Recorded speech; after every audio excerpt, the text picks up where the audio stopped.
радуваше доби драмата со која што практично останува во Суперлигата и следната сезона. Се оствари таа цел по една турбулентна сезона со лошиот почеток, пак што ќе биде, пак како ќе биде таа неизвестност. Денес е на важна победа за вас и најно коло до крајот сте веќе во Суперлигата и следната сезона. Како го видовте натпреварот пред се во последните 10 минути?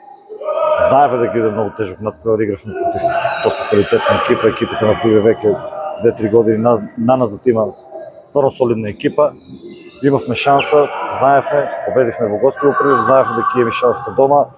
Тој притисок меѓу играчите се осети со оглед на важноста на надпреварот, дека знаевме, ако победиме дома, сигурно обстануваме.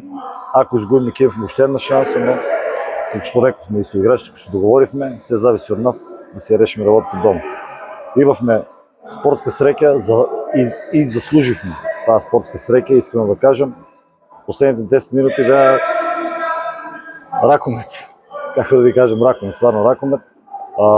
Многу притисок, многу тензија, но сепак за среќа се испадна во наша корист и останува во Суперлигата. Тоа што е зацртано го остави.